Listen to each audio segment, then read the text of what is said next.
Bismillahirrahmanirrahim. Assalamualaikum warahmatullahi wabarakatuh. Waalaikumsalam warahmatullahi Waalaikumsalam wabarakatuh. warahmatullahi wabarakatuh. Alhamdulillahi rabbil alamin. Salatan wa salaman ala Rasulillah wa ala alihi wa sahbihi ajma'in. Asyhadu an la ilaha illallah wahdahu la syarikalah wa asyhadu anna Muhammadan abduhu wa rasuluhu alladzi la nabiyya ba'dah. Allahumma arhamna bil Qur'an waj'alhu lana imama wa nura wa huda wa rahmah. Allahumma dzakirna minhu ma nasina wa 'allimna minhu ma jahilna warzuqna tilawatahu ana al-laili wa atrafan nahar waj'alhu lana hujjatan ya rabbal alamin. Amin ya rabbal alamin. Bapak Ibu ikhwatal iman rahimakumullah, alhamdulillah kita bersyukur pada Allah. Sore hari ini Allah Subhanahu wa taala perkenankan kita untuk melanjutkan belajar kita, ngaji kita via Zoom dan insyaallah sore hari ini kita akan mentadaburi Al-Quran surat Al-Humazah. Surat Al-Humazah. Atau nama lain surat Al-Humazah adalah surat Al-Hutamah. Nama lain dari surat Al-Humazah. Terlebih dahulu mari sama-sama kita baca dulu ya surat Al-Humazah. Saya yakin kita semua insya Allah ya sudah hafal surat Al-Humazah ini. Kita baca sama-sama ya. Silakan dibuka mikrofonnya. Kita akan baca sama-sama. Saya bacakan terlebih dahulu, nanti Bapak Ibu silakan mengikuti. A'udzu billahi minasyaitonir rajim. Silakan. A'udzu A'udzu billahi billahi minasyaitonir minasyaitonir rajim. rajim. Bismillahirrahmanirrahim. Bismillahirrahmanirrahim. Bismillahirrahmanirrahim. Wailun likulli humazatin lumazah. Wailul Wailun likulli likulli humazatin humazatin lumazah. lumazah. Alladzi jama'a malan wa'addadah. alladzi Alladzi Jama'a jama'a malan malan wa'addah. wa'addadah. Yahsabu anna malahu akhladah. yahsabu Yahsabu anna anna malahu malahu ladah akhladah. akhladah. Kalla layumbazanna fil hutamah. Kalla layumbazanna layumbazanna fil hutamah. hutamah. Wa ma adraka mal hutamah. wa ma Wa ma adraka adraka adraka mal mal hutamah. hutamah. Narullahil muqadah. narullahi Narullahil Narullahil muqadah. muqadah. Allati tattali'u 'alal af'idah. allati Allati Allati tattali'u tattali'u tattali'u 'ala 'alal 'alal afidah. afidah. Innaha 'alaihim muqsadah. innaha Innaha alaihim alaihim muqsadah muqsadah. muqsadah fi 'amadin mumaddadah. fi Fi fi amadin amadin amadin mumaddadah. mumaddadah. Mumaddadah. Baik, Masya Allah. Barakallahu fikum. Terima kasih Bapak Ibu. Alhamdulillah kita sudah membaca surat Al-Humazah. Mudah-mudahan Allah Subhanahu wa taala berikan kepada kita pahala kebaikan sebagaimana janji Nabi Shallallahu alaihi wasallam bagi setiap orang yang baca Al-Qur'an, maka baginya asyru hasanat, baginya 10 kebaikan untuk setiap huruf yang ia baca. Wah, ini kita baca surat Al-Humazah udah berapa huruf ini? Banyak. Insya Allah setiap hurufnya akan mendatangkan 10 kebaikan. Surat Al-Humazah adalah salah satu surat di dalam juz amma dan salah satu surat Makkiyah, salah satu surat yang turun sebelum Nabi hijrah ke kota Madinah, ya turun di kota Makkah. Apa sababun nuzul? Apa sebab turunnya surat ini? Sebab turunnya surat ini menurut para ulama, diantaranya Syekh Wahbah Zuhairi dalam kitab tafsir beliau ya tafsir Al-Munir, beliau jelaskan bahwa penyebab turunnya surat ini adalah karena ada orang-orang Mekah, orang-orang kafir Mekah yang selalu mencela, menghina Nabi Muhammad Shallallahu Alaihi Wasallam. Di antara orang kafir yang suka mencela Nabi itu, di antaranya misalnya adalah Al-Walid bin Mughirah. Ya, Walid bin Mughirah ini bapaknya Khalid bin Walid. Kita tahu Khalid bin Walid ini sahabat Nabi ya. Gelarnya itu Saifullah, pedangnya Allah. Sahabat Nabi yang luar biasa. Yang karena perjuangannya maka Islam ini bisa menyebar sampai ke wilayah Persia karena beliau penakluk Persia. Dan Persia dulu itu merupakan imperium besar yang menguasai wilayah Asia Tengah, ya, wilayah Afrika, sebagian Afrika dulu dikuasai oleh Persia. Bahkan kekuasaan Persia itu sampai masuk ke wilayah Asia Timur, ya, wilayah-wilayah masuk ke sebagian wilayah Cina dulu pernah juga dikuasai oleh Persia. Wilayah Asia Tengah yang sekarang dikenal sebagai wilayah eh, bekas jajahan Uni Soviet itu, Turkmenistan, Kazakhstan, ya. Tuh. Kita tahu ya bahwa banyak para ulama hadis itu lahir dari wilayah Asia Tengah ya. Imam Bukhari, Imam Muslim itu lahir dari wilayah Asia Tengah. Jadi bisa kita bayangkan betapa besar itu pahalanya Khalid bin Walid. Karena sebab perjuangan Khalid bin Walid, penduduk Asia Tengah itu masuk Islam. Dan karena penduduk Asia Tengah itu masuk Islam, akhirnya banyak orang, banyak para ulama itu yang mengajarkan hadis ya dari wilayah Asia Tengah. Ini luar biasa ya Khalid bin Walid itu. Tapi bapaknya kafir gitu. Bapaknya itu gembong orang kafir namanya Walid bin Mughirah. Dan dia suka menghina Nabi Shallallahu Alaihi Wasallam. Ada juga yang berpendapat bahwa yang suka mencela ini bukan hanya Walid bin Mughirah. Jadi penyebab turunnya surat Al-Humazah ini bukan hanya terkait dengan celaannya Walid bin Mughirah, tapi juga celaannya Umayyah bin Khalaf. Ya, ada orang kafir juga namanya Umayyah bin Khalaf. Ya. Sama seperti Walid bin Mughirah, Umayyah ini tokoh kafir, bapaknya kafir, ini Umayyahnya ini kafir, tapi anaknya itu Muslim. Nanti ada anaknya Umayyah namanya Sofwan bin Umayyah. Ya. Umayyah ini juga suka mencela Nabi Shallallahu Alaihi Wasallam.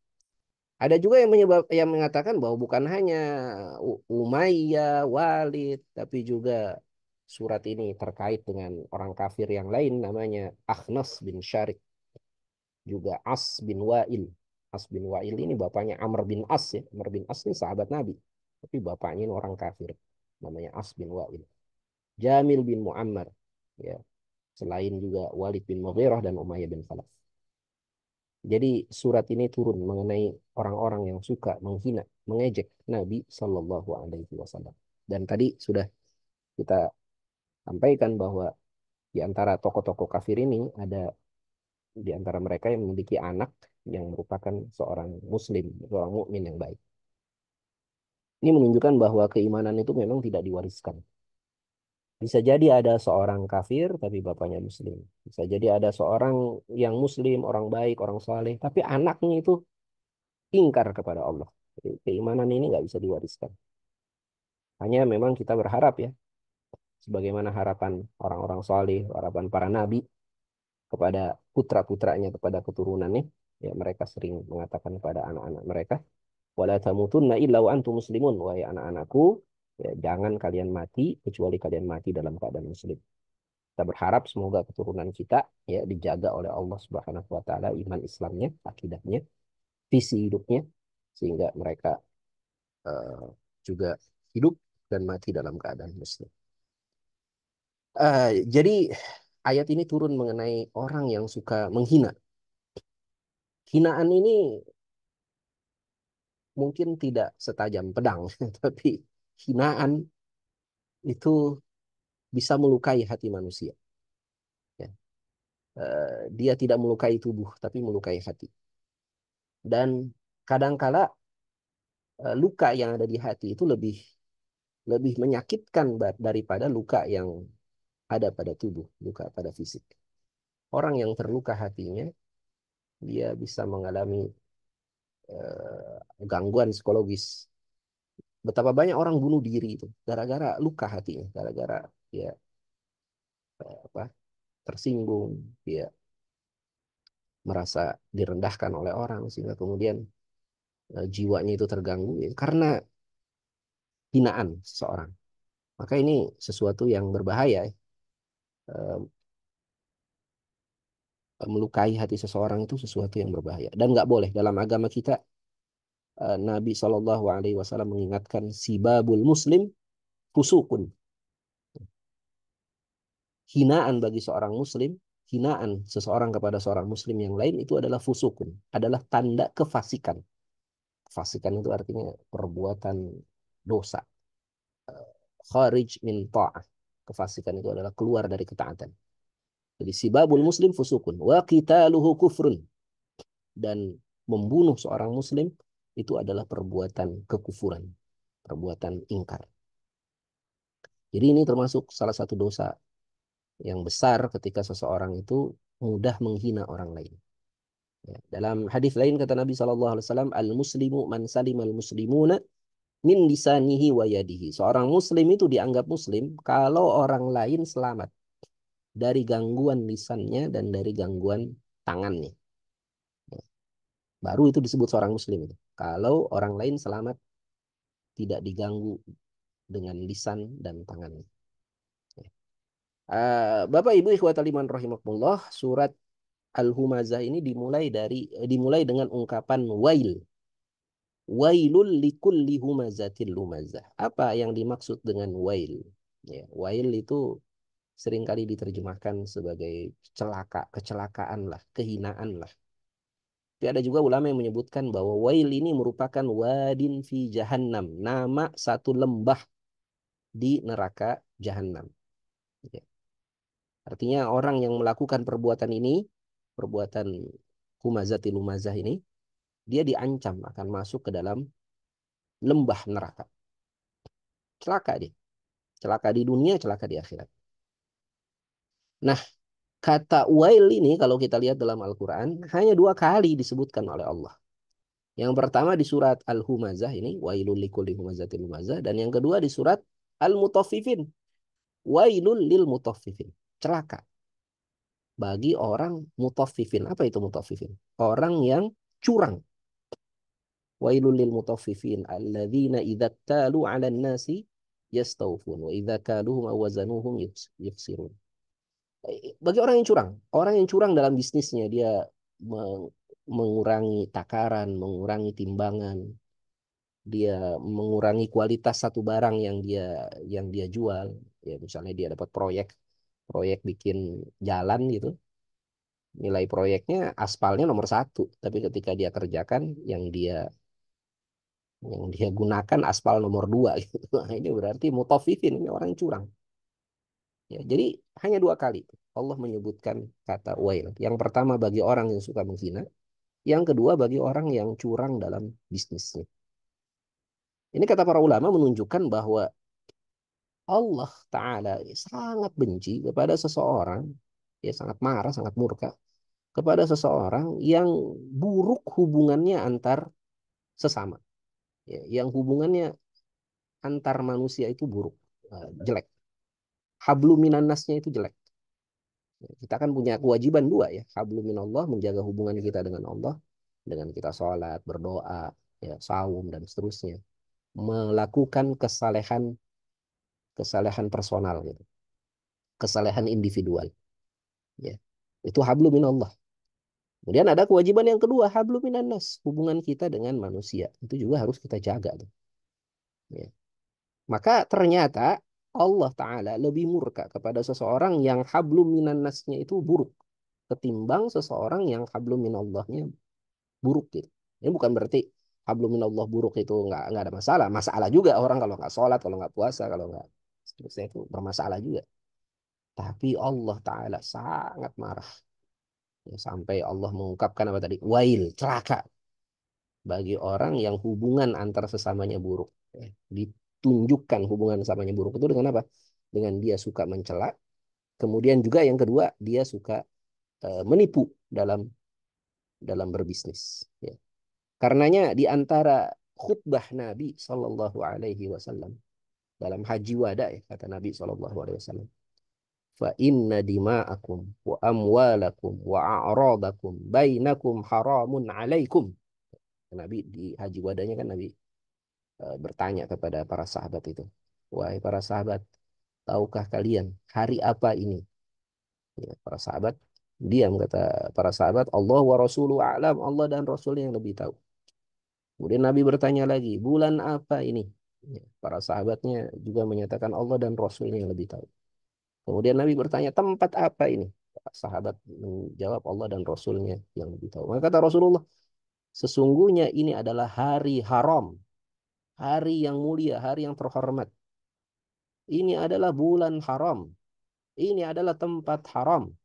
Maka sebagaimana mulianya hari ini, tempat ini, bulan ini, maka sesungguhnya darah antar kalian, ya, harta antar kalian, kehormatan antar kalian juga adalah haram. Seperti haramnya hari ini, haramnya tempat ini di Mekah ketika itu kan, ketika Haji Wada. Ya, haramnya waktu ini juga darah kalian itu haram, harta kalian haram, kehormatan kalian juga haram.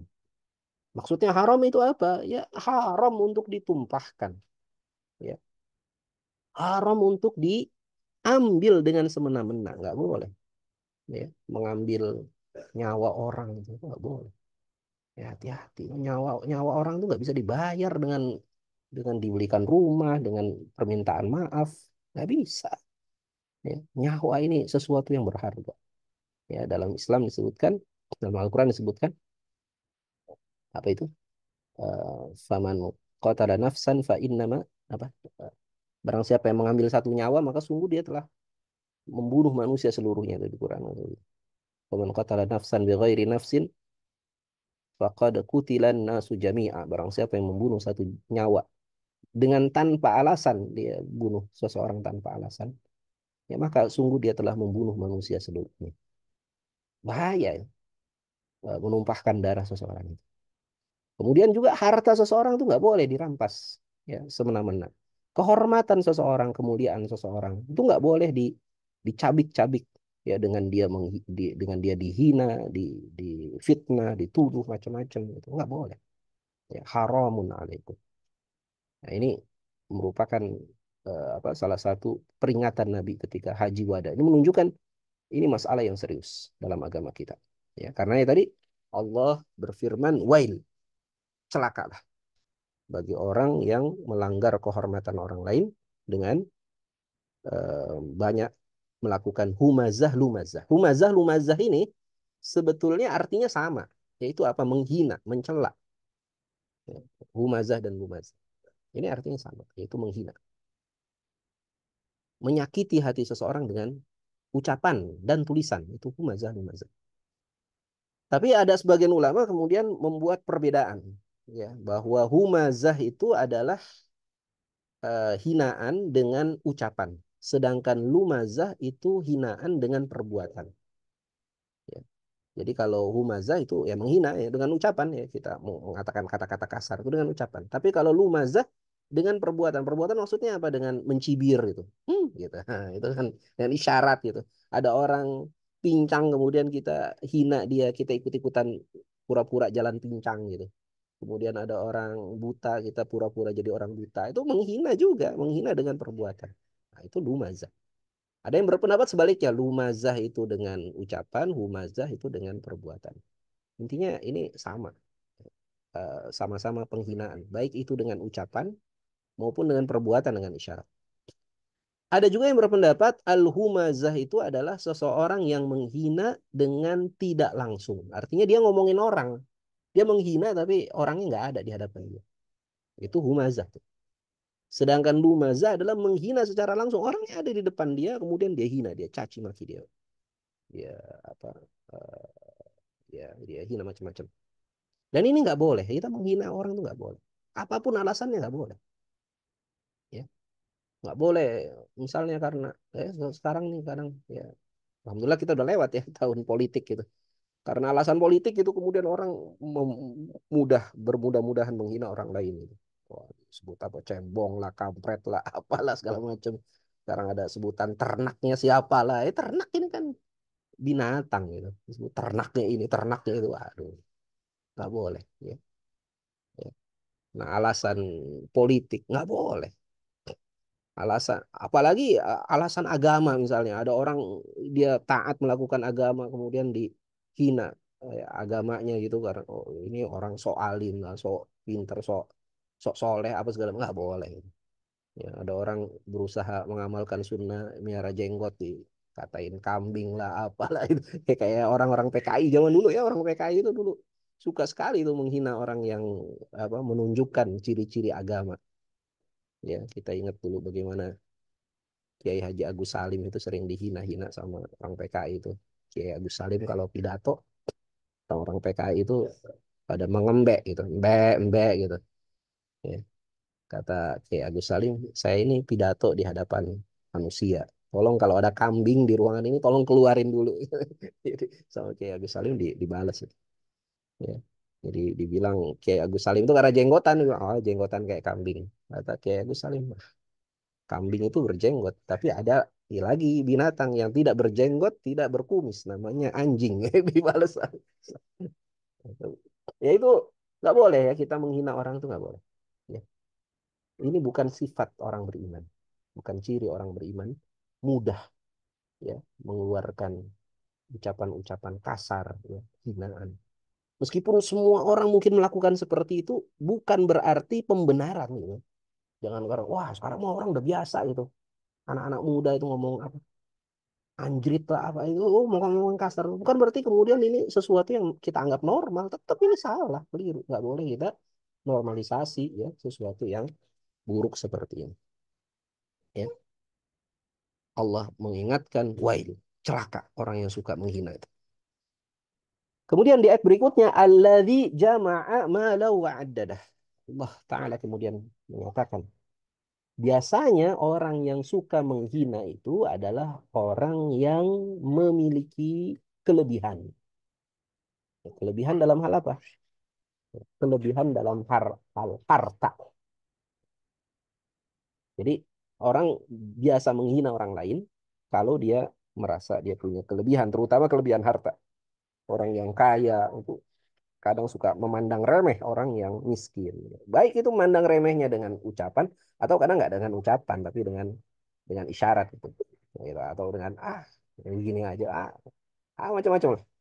Ya. Jadi karena punya kelebihan ya karena punya sesuatu yang lebih, maka dia merasa merasa layak untuk merendahkan, untuk menghina orang lain. Sebentar.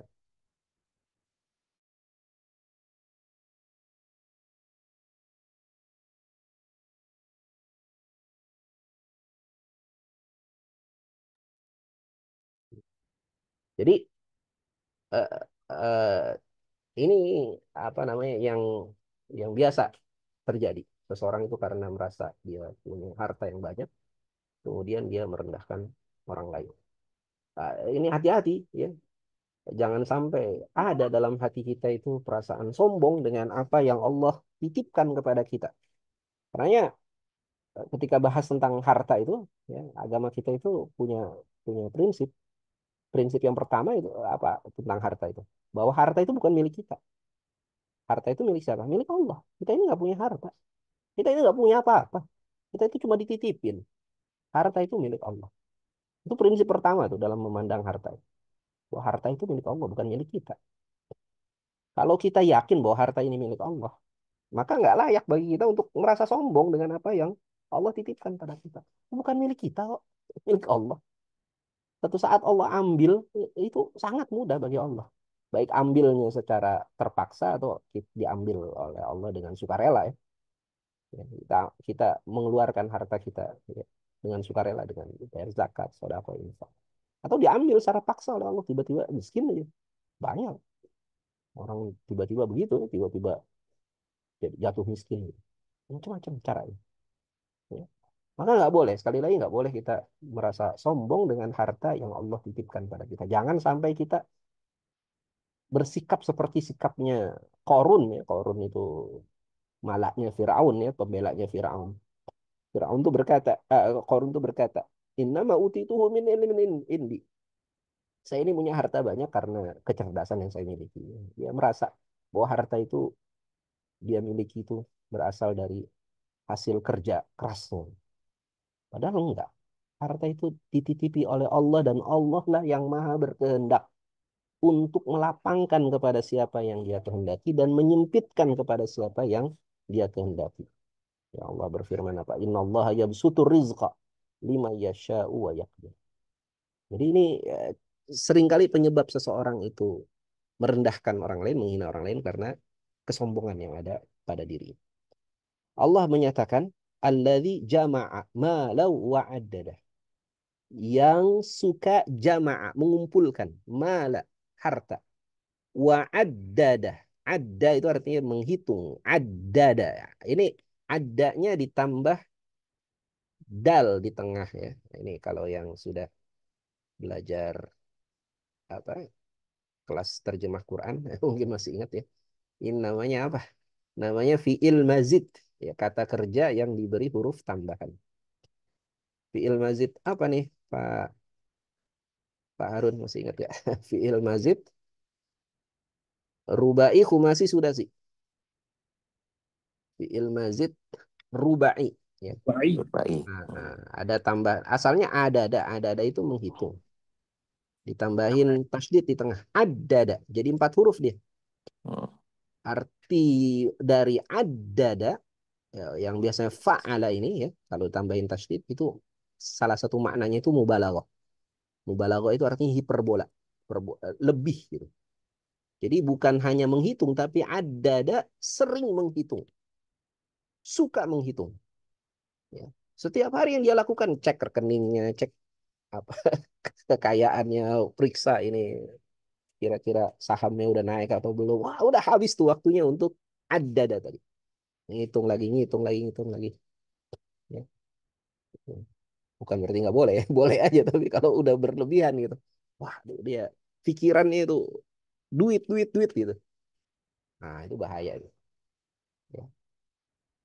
Jadi disebutkan tadi ya, penyebab orang suka menggunjing, mencela, merasa lebih tinggi orang lain. Karena dia punya harta dan angan-angan yang panjang. Nah, kekayaan ini memang kadang menimbulkan perasaan ujub dan takabur. Pertanyaan berikutnya adalah, boleh atau tidak kita sebetulnya si jama'ah mala tadi, mengumpulkan harta itu boleh atau tidak? Ya, maka kalau kita bicara syariat, ya, mengumpulkan harta itu boleh. Boleh ngumpulin harta, boleh nabung. Kalau hartanya itu di bawah nisab zakat. Jadi kita ngumpulin sekedar sampai di bawah nisab zakat itu boleh. Nisab zakat itu berapa sih? 85 gram emas ya. 85 gram. Emas itu sekarang sekitar 2 juta ya. Berarti kira-kira berapa? 170 juta tuh.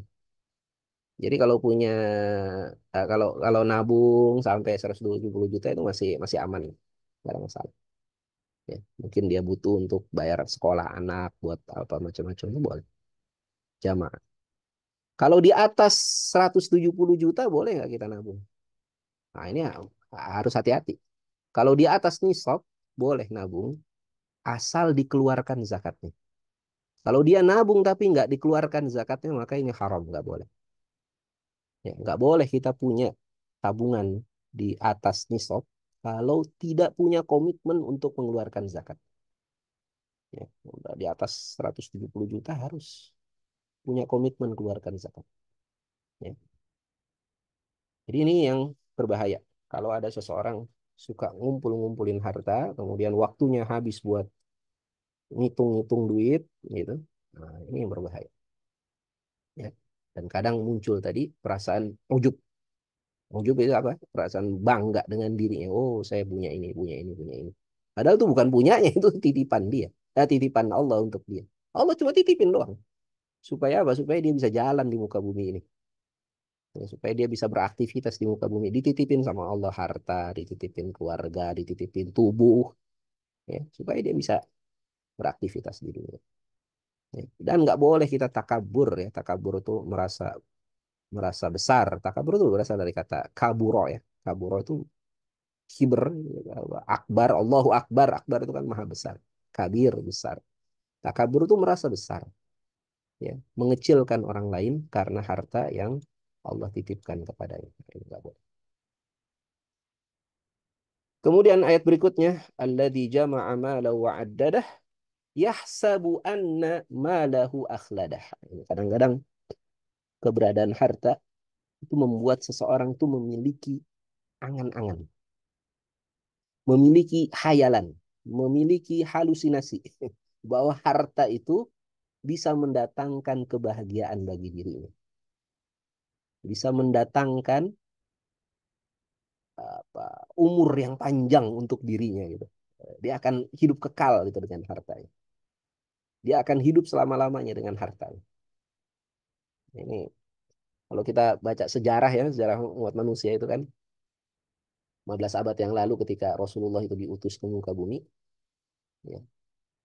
Pada saat itu kan manusia itu punya dua persepsi mengenai harta. Ya. Ada sekelompok manusia yang punya persepsi bahwa harta itu sesuatu yang buruk. Nggak boleh deket-deket sama duit. Nggak boleh deket-deket sama aktivitas nyari duit. Itu harta itu buruk gitu. Jelek. Sehingga orang yang soleh, orang yang baik itu adalah orang yang meninggalkan harta, meninggalkan aktivitas mencari harta. Sehingga orang baik itu harus tinggal di biara-biara, tinggal di kuil-kuil, hidup asketik, menjadi biarawan, biarawati. Nah, itu orang baik. Ada satu kelompok manusia yang berpendapat seperti itu. Ada lagi kelompok yang kedua yang berpendapat kebalikannya. Bahwa sumber kebahagiaan itu adalah pada harta. Sumber kehormatan, kemuliaan seseorang itu pada harta. Sehingga kalau seseorang itu punya harta, dia akan hidup bahagia, dia akan terhormat, dia akan mulia. Ya, apa yang dilakukan oleh orang yang kedua ini? Dia akan berusaha mati-matian gimana caranya ngumpulin duit. Dengan segala macam cara. Dia berusaha untuk kumpulkan harta itu. Nah, ini kelompok yang kedua ini juga keliru ya. Ini kelompok hedonis. Gitu. Nah, dalam kondisi dunia seperti itulah Rasulullah diutus. Dan Rasulullah Shallallahu Alaihi Wasallam mengajarkan kepada kita persepsi yang benar mengenai harta. Bahwa harta itu bukan sesuatu yang harus kita tinggalkan, enggak. Ya. Allah Ta'ala ketika menggambarkan aktivitas para nabi itu, digambarkan di Quran itu, para nabi itu yamshuna fil aswaq wa yut'imuna ta'am. Para nabi itu jalan di pasar-pasar dan makan makanan seperti manusia biasa. Artinya jalan di pasar itu berarti kan dia beraktivitas normal seperti manusia kebanyakan gitu.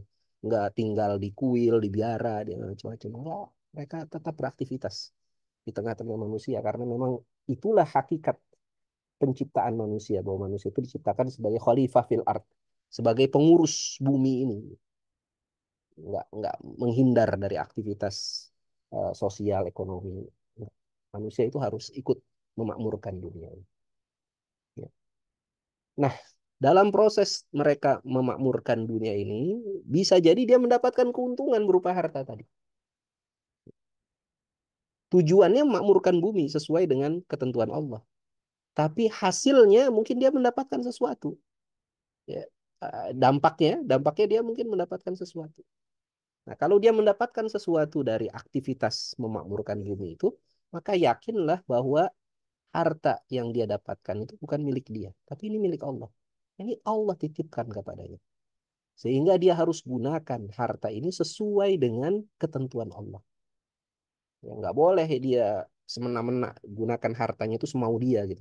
Ini kan hasil kerja saya, maka mau saya dong. Nggak boleh begitu. Allah nanti akan tanya kepada setiap kita itu min ainak tasabahu wa fima anfaqah. Ya, Allah akan tanya mengenai harta itu dua kali nanti. Dari mana kita peroleh dan untuk apa kita belanjakan? Ya kan pertanyaan kepada kita nanti kan 4 dan di hadapan Allah itu. Ditanya umurnya, waktu kita untuk apa dihabiskan. Ditanya mengenai ilmu sudah diamalkan belum. Ditanya mengenai fisik tubuh ya digunakan buat apa. Yang keempat ditanya mengenai harta. Kalau 3 yang lain itu ditanya cuma satu, ditanya untuk apa dimanfaatkan. Waktu ditanya untuk apa dimanfaatkan. Ilmu ditanya udah dimanfaatin atau belum, udah diamalkan atau belum. Tubuh nanti ditanya fisik kita, kesehatan kita ditanya digunakan buat apa. Tapi harta ditanya 2 kali. Min aina tasabah wa fi ma anfaqah. Dari mana itu diperoleh tuh harta? Apakah dari jalan halal atau haram, dari jalan yang benar atau nipu orang dan seterusnya. Dan kalau memang ini didapat dari jalan yang benar, Allah tanya yang kedua, wa fi ma anfaqah, untuk apa dibelanjakan? Jangan sampai kita belanjakan harta kita untuk hal-hal yang nggak ada manfaatnya. Ya. Untuk hal-hal yang makruh, bahkan untuk hal-hal yang haram, bahaya. Nggak boleh. Ini harta bukan milik kita, ini titipan Allah. Nggak boleh kita gunakan harta kita buat maksiat, buat nggak boleh. Ya. Maka gunakan harta kita sesuai dengan prioritas. Prioritas yang pertama apa? Gunakan harta kita ini untuk menunaikan kewajiban kita dengan harta kita. Kewajiban yang pertama apa? Menafkahi orang-orang yang berada dalam tanggungan kita. Kata Nabi, kafa bil mar'i athiman ayyah bisa ama yamliku tahu. Cukup seseorang itu dianggap pendosa kalau dia menyia-nyiakan orang yang berada dalam tanggungannya. Dia punya harta tapi dia nggak nafkahi anak istrinya, nggak nafkahi saudara perempuannya. Ya, kalau ada saudara perempuannya dia belum nikah atau janda, wajib bagi seorang laki-laki itu menafkahi saudara perempuannya. Menafkahi ibu bapaknya itu wajib. Nah, ini yang wajib. Bayar zakat. Kalau hartanya udah di atas nisab, wajib bayar zakat. Ya. Zakat tuh bukan untuk ustadz, bukan untuk kiai gitu. Beda agama kita itu beda dengan apa namanya agama sebelah gitu. Yang ada perpuluhan itu buat pemuka agamanya enggak. Ya. Ini buat orang-orang miskin. Jadi zakat itu diambil dari orang kaya untuk orang miskin. Ya. Berbalik dengan pajak ya. Pajak itu katanya diambil dari orang miskin untuk orang kaya. Itu katanya begitu. Jadi Masya Allah. Ini apa yang wajib tunaikan. Kemudian yang sunnah kita tunaikan. Yang makruh jangan, yang mubah jangan kebanyakan. Yang makruh janganlah ada harta kita ini keluar untuk yang makruh. Apalagi yang haram. Nah, jadi orang dengan hartanya kadang punya halusinasi, punya angan-angan gitu bahwa saya ini akan bahagia dengan harta. Enggak, harta itu enggak membawa kebahagiaan. Yang membawa kebahagiaan kita itu apa? Yang membawa kebahagiaan itu adalah kalau kita dekat dengan Allah. Ala bidzikrillahi tatmainnul qulub. Ingatlah dengan ingat kepada Allah, ketahuilah dengan ingat pada Allah, hati itu akan tenang. Karena manusia ini dalam dirinya itu ada 2 unsur. Unsur pertama itu nafs, jiwa. Ya, jiwa. Dan yang kedua jasad, tubuh. Dan jiwa ini ditiupkan oleh Allah ke dalam jasad kita. Dan jiwa ini punya kecenderungan dekat kepada penciptanya. Itu kecenderungan jiwa itu. Ingin dekat kepada penciptanya, ingin dekat kepada Allah. Itu kecenderungan jiwa. Kayak jiwa itu akan bahagia kalau dia dekat dengan Allah. Ya, makanya harta itu nggak membawa bahagia. Yang membawa bahagia itu kalau kita dekat dengan Allah. Kita hidup sesuai dengan aturan Allah. Itu akan buat bahagia hidup kita. Apa banyak orang punya masalah gitu. Tapi kalau dia dekat dengan Allah, masalah yang besar itu jadi kecil. Para nabi, para rasul, para wali Allah, ya, para kasih-kasih Allah. Orang-orang yang mungkin masalah hidupnya itu jauh lebih banyak daripada kita gitu. Tapi nggak ada nabi stres itu nggak ada gitu. Kenapa? Nah, hidupnya bahagia karena dekat dengan Allah. Jadi yang membuat bahagia itu adalah kedekatan kita dengan Allah. Jadi bukan harta. Harta kita gunakan sesuai dengan ketentuan Allah, itulah yang membuat kita bahagia. Kita gunakan harta kita untuk nafkahi anak istri kita, untuk bersedekah, berinfak, melakukan kebaikan dengan harta kita. Itu yang buat bahagia. Ya. Jadi itu kebahagiaan itu di situ. Bukan karena punya hartanya, bukan. Tapi karena kita melakukan apa yang Allah perintahkan kepada kita, itulah yang buat kita bahagia. Ya. Yahsabu anna malahu akhlada. Kadang orang kalau punya harta dia mabuk kepayang. Dia mengira harta itu bisa kekal pada dirinya. Ya. Harta itu dapat membuat umurnya panjang. Padahal enggak begitu. Betapa banyak orang membangun istana, membangun rumah. Ya, tapi dia tinggal di rumah itu hanya beberapa tahun aja. Ada orang bangun rumah, mungkin rumahnya itu puluhan miliar gitu. Dia tinggal di situ mungkin hanya 10 tahun, mungkin 20 tahun. Ya, nggak selamanya dia tinggal di situ. Ada bahkan yang cuma tinggal 5 tahun, sesudah itu dia mati, dia nggak tinggal lagi di rumah itu. Akhirnya rumah itu siapa yang menempati? Ya, yang menempati nanti istrinya, anak-anaknya. Mungkin nanti istrinya nikah lagi. Akhirnya yang menempati rumah itu siapa? Suami istrinya nanti. Lelaki lain yang menempati. Padahal ini rumah dia bangun dengan jerih payah dia. Harta nggak buat bahagia. Orang kaya mati, orang miskin mati, pejabat mati, rakyat jelata mati, ya semuanya mati. Nggak akan abadi kita dengan harta kita. Makanya sekali lagi kebahagiaan itu tidak diukur dari banyaknya harta, tapi kebahagiaan itu kita raih kalau kita dekat dengan Allah. Yahsabu anna malahu akhladah. Kalla. Allah berfirman kalla. Kalla itu artinya sekali-kali tidak. Ini penegasan. Enggak begitu. Sekali-kali tidak. Harta itu tidak membuat kita bahagia, tidak membuat kita umur panjang. Enggak. Semua orang akan mati. Ya, kalla. La yumbadzanna fil hutamah. Bahkan kalau ada seseorang dia sombong dengan hartanya, Allah jelaskan nasibnya itu bagaimana nanti. La yumbadanna fil hutamah. Maka orang seperti itu akan dilemparkan ke dalam hutamah. Apa itu hutamah? Hutamah ini ya berasal dari kata hatama. Hatama itu artinya hancur, binasa, musnah. Ya. Neraka itu disebut hutamah, menghancurkan, membinasakan. Ya, karena memang ya nggak ada tersisa itu. Kalau seseorang masuk ke dalam neraka udah habis, ya. Ya, menghancurkan, membinasakan. Ya. Dulu dia suka ngumpulin harta itu dan dia mengira harta itu membuat dia kekal, maka masuk neraka habis. La yumbadanna fil hutamah. Allah kemudian mengulangi wama adraka mal hutamah, mengulangi pembahasan tentang hutamah. Dan apakah itu hutamah? Tahukah kamu apa itu hutamah? Ya, hutamah ini salah satu nama dari neraka. Dan nama neraka hutamah ini nggak akan kita temui di surat manapun, di ayat manapun kecuali di surat Al-Humazah. Karenanya sebagian ulama menyatakan nama lain surat Al-Humazah adalah surat hutamah. Wa ma adraka mal hutamah. Hutamah itu apa tadi artinya? Menghancurkan, yang menghancurkan.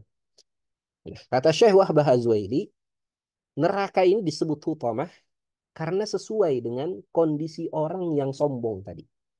Orang sombong itu kan merasa dirinya punya. Saya punya ini, punya sesuatu. Maka ketika dia masuk hutamah, semua yang dia rasa punya itu, dia punya itu, hancur, hilang, nggak berbekas. Habis itu. Nggak ada lagi. Yang dia punya itu nggak ada lagi. Itu hutamah itu. Menghancurkan. Habis. Ya. Jadi, uh, al-jaza mithlu jinsil amal. Balasan itu sesuai dengan jenis perbuatannya. Kalau dia berbuatnya tadi sombong, merasa punya, merasa hebat, maka dihancurkan, dibinasakan, dibuat sama sekali nggak punya apa-apa. Itu hutama. Ini balasan sesuai dengan perbuatannya. Ya, kalau perbuatannya merasa hebat, maka dibuat jadi hina. Nah, itu hutama. Wa ma adraka mal hutama narullahil muqadah. Allah berfirman, hutama itu adalah narullah, apinya Allah. Bagi yang sudah belajar bahasa Arab kita tahu ya, narullah ini artinya idhofah. Apa namanya? Ungkapan idhofah. Idhofah itu apa? Penyandaran. Jadi api disandarkan kepada Allah. Narnya itu mudhof, Allahnya mudhof ilaih. Api neraka disandarkan kepada Allah. Ini menunjukkan bahwa ini bukan api sembarang api. Ini api yang luar biasa. Karena langsung disandarkan kepada Allah yang maha agung. Yang maha besar. Penguasa langit dan bumi. Ya. Apinya disandarkan kepada nama Allah. Narullahi. al-muqadah, yang telah dinyalakan. Jadi api neraka itu sudah ada, saat ini sudah ada.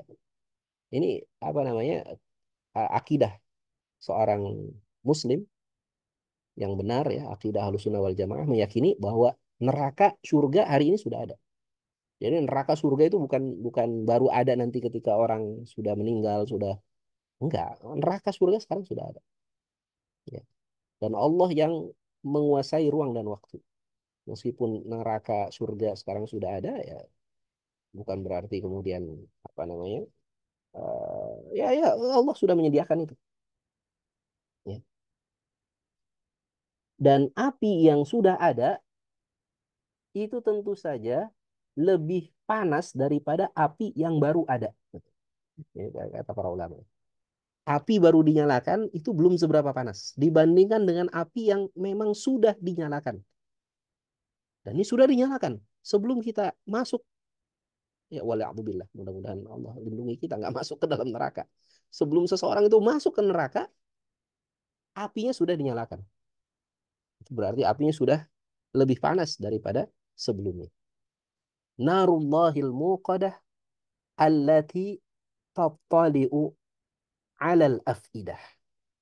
Ya, kemudian Allah menyebutkan sifat dari neraka tadi, narullah tadi, apinya Allah itu. Tattali'u 'alal afidah. Apinya itu masuk menusuk sampai afidah, sampai jantung, sampai hati. Biasanya api itu kalau membakar dia akan membakar luarnya dulu, baru lama-lama masuk ke dalam. Itu kan begitu ya. Kita kalau bakar bakar apa? Bakar ikan, bakar sate itu yang angus ya luarnya dulu gitu, belum belum masuk dalamnya. Tapi api neraka itu nggak begitu. Ketika dia masuk ke dalam neraka, maka yang terbakar bukan hanya bagian luar tapi langsung masuk ke dalam. Nah, itu sifat api neraka. Tafali'u 'alal afidah. Ya, jadi nggak bagian luar dulu kebakar, langsung luar dalam langsung wush, mus. Dan Allah menyebutkan yang terbakarnya itu afidah, jantung, hati. Kenapa disebutkan afidah ini?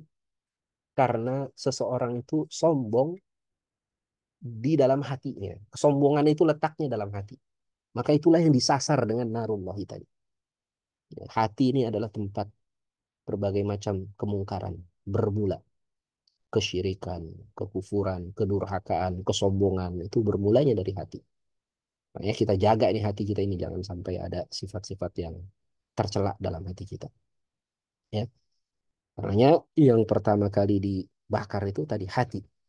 Ya, allati tattali'u 'alal afidah, dan kita yakin ya bahwa seseorang itu kalau masuk ke dalam neraka, maka dia masuk ke dalam neraka jasadan waruhan, dengan jasadnya dan juga dengan rohnya. Jadi bukan hanya dengan rohnya, tapi juga dengan jasadnya. Jasad kita ini kan nanti hancur dimakan tanah kalau kita sudah wafat. Tapi ketika nanti Allah hidupkan kita untuk yang kedua kali, maka Allah akan berikan kepada kita jasad yang baru, fisik yang baru, tulang yang baru, kulit yang baru. Dan dalam Al-Quran, surat Al-Ma'idah itu disebutkannya. Kullama nadijat juluduhum baddalnahum juludan ghairaha liyadzuqul adab. Setiap kali kulit seseorang yang masuk ke dalam neraka itu terbakar, maka kami akan ganti dengan kulit yang baru. Liyadzuqul adab, agar dia senantiasa merasakan pedihnya itu siksaan. Jadi seseorang masuk neraka itu dengan ruh dan jasadnya. Jadi dia merasakan itu. Dia dibakar itu hidup-hidup. Jadi bukan dibakar dalam kondisi roh, bukan. Bukan dalam kondisi mati. Dibakar hidup-hidup. Ruh dan jasad. Demikian juga kalau seseorang masuk ke dalam surga. Dia juga masuk ke dalam surga dengan ruh dan jasadnya. Jasad yang baru. Ya, jasadnya nggak tua. Ya. Jasadnya itu muda kembali. Seseorang masuk ke dalam surga. Jasadnya itu berusia 30-an tahun. Ya, cobalah kita lihat foto kita ketika umur 30 tahun. Nah, seperti itulah kira-kira kalau seseorang masuk ke dalam surga. Mudah-mudahan kita dimasukkan ke dalam surga. Ya. Allati tattali'u 'alal afidah innaha 'alaihim muqsadah. Allah kemudian mengingatkan kembali. Sesungguhnya api neraka itu 'alaihim, atas mereka, muqsadah, ditutup rapat. Nggak bisa keluar. Padahal tadinya yahsabu anna malahu akhladah. Dia tadinya merasa hartanya itu bisa menyelamatkan dirinya. Ternyata nggak bisa. Orang masuk ke neraka itu nggak bisa. Malaikat tuh disogok gitu. Dia cari pengacara, dia cari koneksi supaya bisa lolos gitu dari siksaan neraka. Makanya hari akhir, kehidupan setelah kematian itu wajib ada gitu, Kak. Kenapa wajib ada? Kata para ulama, ya wajib ada. Karena apa? Karena Allah itu maha adil. Ya. Kalau surga neraka itu nggak ada, berarti Allah itu nggak adil dong. Kenapa begitu? Karena di dunia ini banyak orang yang melakukan kesalahan, melakukan kezoliman, melakukan tindakan aniaya, tapi dia bisa lepas dari hukuman di dunia. Kalau surga dan neraka itu nggak ada, di mana keadilan Allah? Surga dan neraka itu wajib ada untuk membuktikan bahwa Allah itu adil. Sehingga seseorang yang melakukan kezoliman, yang tadi, humazatil lumazah, kemudian mutafifin tadi ya, maka dia akan merasakan pembalasan ya dari perbuatan zalim yang ia lakukan di dunia. Nggak bisa lepas. Nggak bisa lagi sewa pengacara, cari koneksi, ya, nggak ada ordal, nggak ada orang dalam udah. Ya, innaha alaihim muqsadah. Ya. Dalam Al-Quran Allah berfirman, yuriduna ayyakhruju minan nar. Mereka yang masuk ke dalam neraka itu ingin keluar dari neraka. Wa ma hum bi kharijina minha. Dan tidaklah mereka bisa keluar darinya. Walahum adzabum muqim. Dan bagi mereka ada azab yang kekal. Di ayat yang lain Allah berfirman, innalladzina kadzabu bi ayatina. Sesungguhnya orang-orang yang mendustakan ayat-ayat kami. Wastakbaru anha. Dan sombong dengan ayat-ayat kami. Gak mau menerima kebenaran. La tufattahu lahum abwabus sama. Tidak akan dibukakan bagi mereka pintu-pintu langit. Wala yadkhulunal jannah. Dan tidak pula mereka akan masuk ke dalam surga. Hatta yalijal jamalu fi sammil hiyat. Sampai onta itu bisa masuk ke lubang jarum. Onta bisa nggak masuk ke lubang jarum? Ya nggak bisa. Lubang jarum kecil gimana onta bisa masuk? Artinya ini sesuatu yang mustahil. Mustahil. Orang yang sudah masuk neraka dan ditutup tuh pintu neraka itu mustahil mereka bisa masuk ke dalam surga. Wa kadzalika najzil mujrimin dan demikianlah balasan dari kami bagi orang-orang yang melakukan perbuatan mujrim, eh, perbuatan jahat. Mujrim itu perbuatan pidana itu ya. Perbuatan yang mengambil harta orang, nyawa orang, wa kadzalika najzil mujrimin. Nggak bisa dia keluar. Kecuali memang Allah izinkan dia keluar. Nah, ini ada orang-orang yang Allah izinkan keluar. Di antaranya siapa? Orang-orang yang dalam hatinya masih ada keimanan. Ya. Masih ada keimanan misqala dzarrah meskipun sebesar biji sawi. Masih ada iman sedikit saja. Maka dia nggak akan kekal di neraka. Tapi dia akan merasakan dulu akibat dari perbuatannya. Ya. Dihukum dulu di neraka sampai sekian waktu. Ya. Kemudian Allah tetapkan dia keluar dari neraka. Ini sesuai dengan kasih sayang Allah ya. Kalau orang tersebut masih ada iman, maka Allah akan keluarkan dia dari neraka, dimasukkan ia ke dalam nahrul hayah, sungai kehidupan. Maka kelak nanti dia dimasukkan ke dalam surga. Maka ini pentingnya kita memiliki iman. Iman ini hendaknya kita jaga. Ya. Keyakinan bahwa apa namanya? Bahwa ada pencipta. Ya, iman kepada Allah ini rukun iman. Keyakinan bahwa Allah adalah pencipta kita. Keyakinan bahwa ada sekitar kita para malaikat yang Allah ciptakan. Keyakinan bahwa Allah telah turunkan nabi dan rasul dan bagi kita nabi kita adalah Nabi Muhammad SAW yang membimbing manusia menuju jalan yang benar. Keyakinan bahwa Allah telah turunkan kitab kepada para nabi dan rasul itu. Keyakinan akan adanya kehidupan setelah kematian, ya, hari akhir. Keyakinan akan adanya takdir Allah, ya, baik itu yang baik kita rasakan maupun yang pahit kita rasakan itu semua sudah ditetapkan oleh Allah. Nah ini iman ini hendaknya kita jaga. Innaha alaihim muqsadah. Ayat yang terakhir fi amadin mumaddadah. Fi amadin, amad ini jamak dari imad ya. Imad itu artinya tiang. Amad tiang-tiang, di dalam tiang-tiang mumaddadah. Apa itu mumaddadah? Ya. Sini biasanya diterjemahkan tiang-tiang yang panjang ya, memang kata mad itu kan memanjangkan ya, ada mad eh, apa huruf mad ya, kalau kita belajar tajwid itu ada mad ya. Maka apa yang dimaksud dengan mumaddadah di sini? Ada dua pendapat. Sebagian berpendapat maksudnya adalah setelah neraka jahanam itu ditutup, Allah akan datangkan tiang-tiang yang panjang untuk menutup neraka. Udah ditutup kemudian dikiban ya, ditimpa dengan tiang-tiang yang panjang. Ada juga yang menyatakan bahwa amadi mumaddadah ini adalah tiang-tiang yang digunakan untuk mengikat orang-orang kafir. Jadi mereka diikat di dalam neraka di atas tiang-tiang yang panjang. Ya. Yang dililit dengan besi ya di tangan dan kaki mereka. Ini makna dari fi amadi mumaddadah waliyadzubillah. Ya, sekali lagi kita berlindung pada Allah. Semoga Allah Subhanahu wa taala selamatkan kita. Ya, kehidupan kita berikutnya mudah-mudahan kehidupan yang baik ya. Kita ditutup kehidupan kita dalam keadaan husnul khotimah sehingga Allah izinkan kita masuk ke dalam surga dan lindungi kita dari neraka. Eh, Terakhir ya call to actionnya apa? Jadi kita belajar Al-Quran, mentadaburi Al-Quran untuk diamalkan. Ya, mengamalkannya bagaimana? Dari surat Al-Humazah ini yang pertama tadi, jaga lisan kita, tulisan kita, juga isyarat kita, perbuatan kita. Jangan sampai kita mencela, menghina orang, nggak boleh. Ya, nggak boleh kita mencela orang, menghina orang, memaki orang, memfitnah, memberi julukan-julukan yang kasar, yang kotor, nggak boleh. Ya, bukanlah sifat orang beriman itu ya yang memiliki lisan yang kotor, itu nggak boleh. Ya.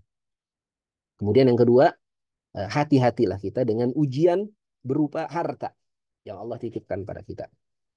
Ya. Ujian harta baik itu banyak maupun sedikit sama-sama ujian. Ya. Ada orang yang diuji oleh Allah dengan harta yang banyak itu ujian. Ada juga yang diuji dengan harta yang sedikit itu juga ujian ya. Ya, tapi kadangkala ujian harta itu lebih berat ketika dia banyak.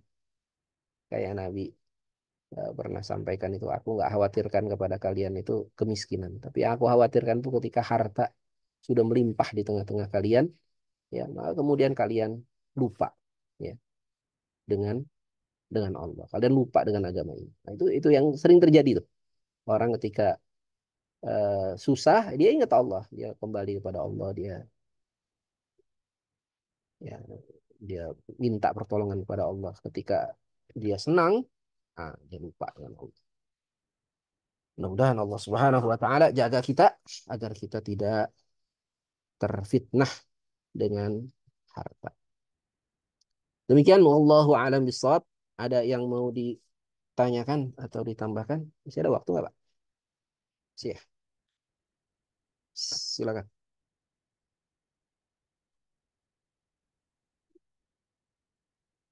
Ada yang mau ditanyakan?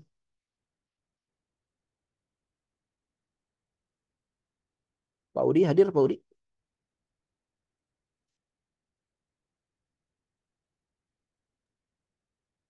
Pak Udi, Silakan. kangen Pak Udi. Kalau ada yang mau ditanyakan. Ya, saya tidak Pak Ustaz. Yang lain sehat-sehat ya, Pak Harun, Pak Bagus, Alhamdulillah. Bu Utul, Insya Allah Ya, Pak ya. Ustaz. Alhamdulillah Bisa, sehat Ustaz. Bu Alhamdulillah. Rukmawati, Izin tanya Pak Ustaz. Siti, Bu Zulia. Silakan, Pak. Ya. Ya, sebentar ya Pak Ustaz. Ya. Jadi tadi kan di awal Pak Ustadz menceritakan tentang hubungan apa namanya hablum minallah sama hablum minannas ya Pak Ustadz ya. Halo. Ya, betul, Pak. Ya, dan kaitannya dengan dosa.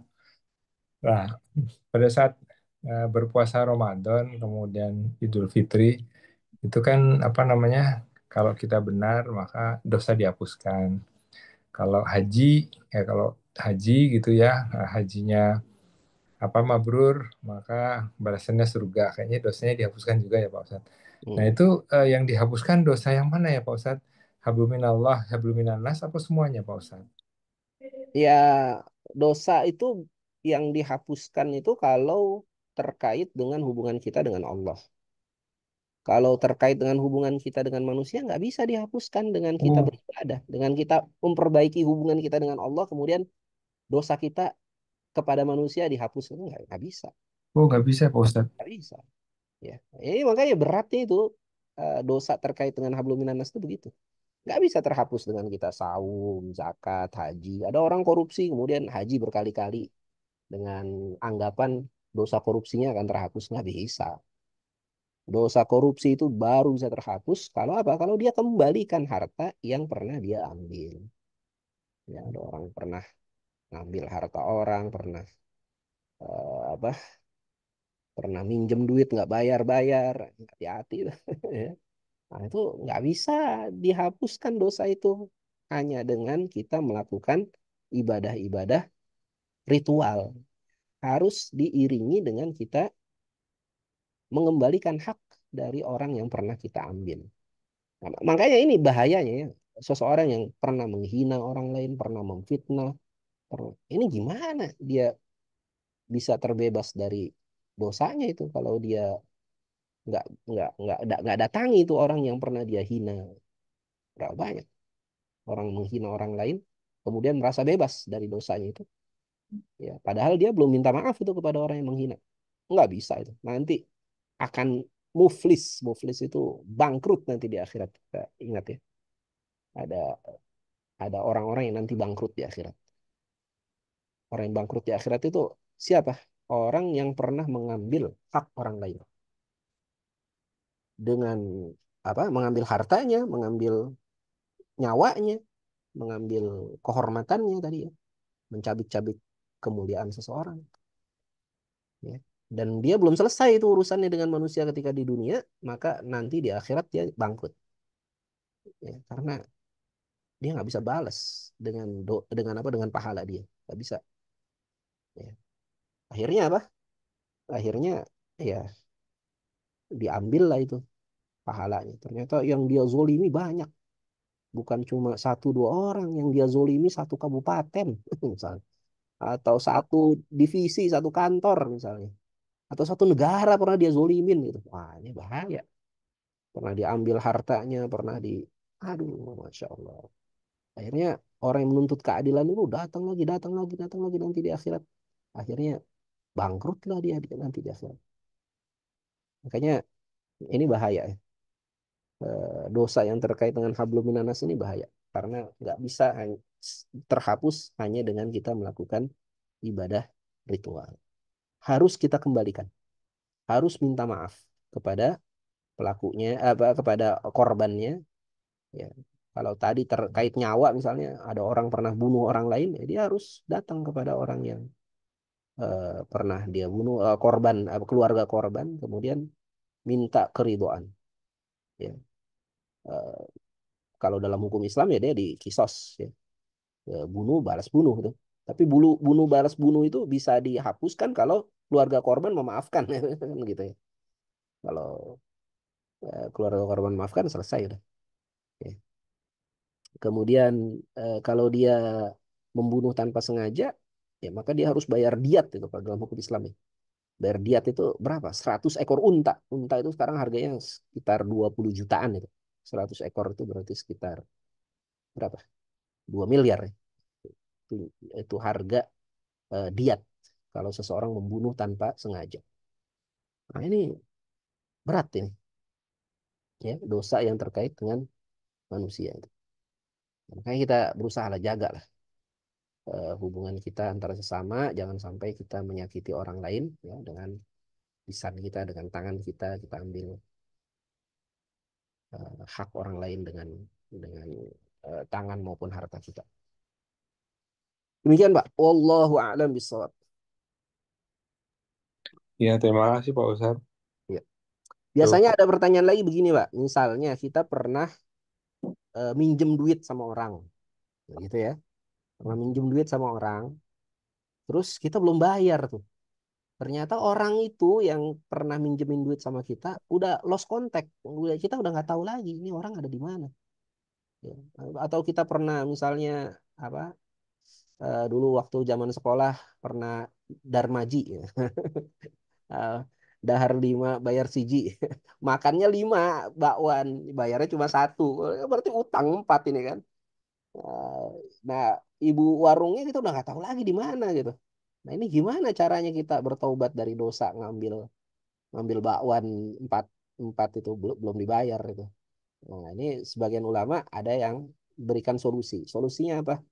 Solusinya kita ya sesudah kita cari ini orang yang pernah minjemin kita duit, kita cari semaksimal mungkin ternyata nggak ketemu, keluarganya juga nggak ketemu misalnya. Tapi kalau ketemu ya bayar, tunaikan kepada ahli warisnya. Ini saya dulu pernah punya hutang kepada bapak bapak saudaranya, saya bayar. Nah, jadi tunaikan kalau ketemu ahli warisnya dan seterusnya. Tapi kalau misalnya nggak ketemu, maka sebagian ulama mazhab Syafi'i ya, berpendapat boleh kita berinfak kepada orang miskin dengan nilai yang dulu pernah kita ambil dari orang lain. Ya. Jadi kita boleh berinfak dengan niat ini untuk menggugurkan dosa kita. Ya, jadi kita berinfak kepada orang miskin senilai misalnya kita pernah hutang 1 juta belum dibayar ya senilai 1 juta ya. Kita infak kepada orang miskin. Tapi nanti kalau misalnya Allah takdirkan ternyata ketemu itu sama orang yang pernah ngutangin kita itu tetap bayar utang lagi gitu. Meskipun kita udah pernah infak kepada orang miskin itu. Tetap kita bayar bayar hutang kita lagi. Itu dalam madhab Syafi'i begitu. Begitu, Pak. Pak Ustadz, yang Maha Syafi'i itu memastikan di-approve sama Allah apa ya Pak Ustadz ya? Ya, itu pendapat ulama yang paling kuat begitu. Itu ya. Ya Jadi, moga-moga bisa diampuni ya Pak Ustadz iya. ya. Yang penting ada prosesnya ya. Prosesnya kita jalani. Prosesnya kita jalani itu apa tadi? Usaha, Bersungguh-sungguh kita cari, cari. usaha dulu ya Pak Ustadz. Berusaha dulu, jangan buru-buru. Ah, udahlah kayaknya nggak mungkin ketemu. Udahlah, saya infak aja ke orang miskin senilai itu. Nggak boleh. Ya, berusaha dulu cari. Setelah berusaha cari, tanya-tanya, ternyata nggak ketemu ya sudahlah. Kita berinfak pada orang miskin dengan niat kita. Nah, itu bisa menggugurkan tuh. Ya. Tapi kalau ternyata ketemu lagi dengan keluarganya, tetap kita harus tunaikan, harus bayar. Nah, kalau yang dosa yang terkait dengan lisan, nah ini ya sulit ya. Kita pernah ngomongin orang gitu. Nah, ini sebagian ulama yang berpendapat kalau kita menggibahi orang, kita harus datang kepada orang yang pernah kita omongin. Kemudian kita sampaikan, saya mohon maaf, saya pernah ngomongin saudara. Gitu. Ada yang berpendapat begitu. Tapi ada yang berpendapat nggak harus kita detilkan permohonan maaf itu. Jadi boleh aja kita mohon maaf secara umum gitu. Ya, jadi kita Hmm. datang pas Lebaran gitu, mohon maaf lahir batin ya kalau saya punya salah. Ya, tapi nggak perlu disebutkan. Saya pernah ngomongin bapak lo dulu, saya pernah ngomongin ibu lo dulu. Nggak perlu Hmm. didetailkan. Tapi cukup permintaan maaf secara umum, begitu.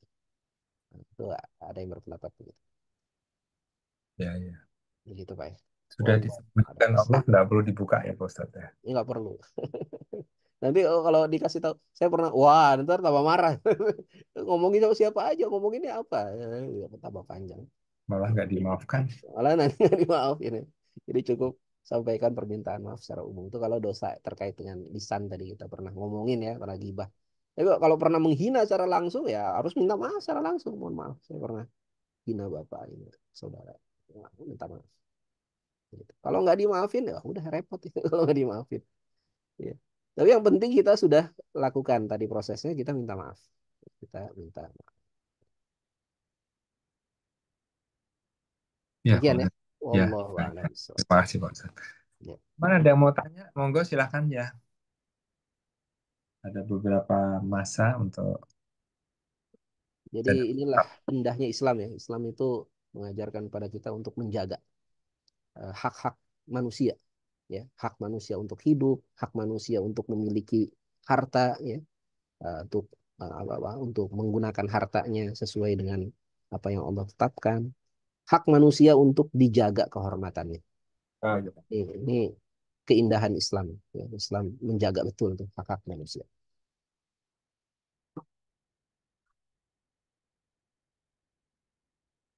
Baik, kalau nggak ada pertanyaan, saya kira cukup ya. Mudah-mudahan Allah Subhanahu wa taala jaga kita ini hari-hari penuh penuh ini nih, penuh kejutan ya di negeri kita. Eh Jogja aman Pak, Jogja? Tadi malam sih beberapa kota itu ya ada yang rusuh ya. Kalau Depok sih alhamdulillah aman-aman aja. Cuma ada beberapa pos polisi yang dibakar tadi tadi pagi ya, tadi dini hari. Tapi secara umum sih aman ya. Kita berdoa lah mudah-mudahan negeri kita ini dijaga oleh Allah. Ya Allahumma ja'al hadza baladan aminan. Ya Allah, jadikanlah negeri kita ini negeri yang aman. Ya, semoga Allah berikan pada kita pemimpin-pemimpin yang baik, ya, pemimpin-pemimpin yang diberi taufik oleh Allah, pemimpin-pemimpin yang takut kepada Allah, ya, dan yang sayang kepada rakyatnya. Kita berharap Amin ya rabbal alamin. negeri kita ini semua. Baik, kalau nggak ada pertanyaan, saya kira kita tutup ya, Pak Udi, dengan baca doa. Iya, iya Pak Ustadz, mendoakan teman-teman yang sedang ada masalah kesehatan dan kita juga semoga Allah selalu lindungi Pak Ustadz. Baik, bismillahirrahmanirrahim. Alhamdulillahirabbil alamin. Hamdan na'imin hamdan syakirin hamdan yuwafi ni'amahu wa yukafi mazidah. Ya Rabbana lakal hamdu kama yanbaghi li jalali wajhikal karim wa 'azimi sultanik. Allahumma inna nas'aluka salamatan fid din wa afiyatan fil jasad wa ziyadatan fil ilmi wa barakatan fil rizqi wa taubatan qabla al maut wa rahmatan indal maut wa maghfiratan ba'dal maut. Allahumma hawwin 'alaina fi sakaratil maut wan najata minan nar wal afwa indal hisab. Ya Allah, ya Rahman, ya Rahim, siapa saja sore hari ini, ya Allah, di antara kami. Apabila ada di antara kami yang sedang sakit, ya Allah, angkatlah penyakitnya, ya Allah. Apabila ada di antara kami yang keluarganya sedang sakit, orang terdekatnya sedang sakit, berikanlah kesembuhan kepada mereka, ya Allah. Tambahkan kesabaran kepada kami, ya Allah. Berikan pahala kepada kami atas kesabaran itu, ya Allah. Siapa saja di antara kami, ya Allah, yang sedang memiliki masalah terkait dengan harta, ya Allah, baik itu kekurangan harta, atau tak mampu menggunakan harta ini dengan baik ya Allah, maka berikan pertolongan pada kami ya Allah.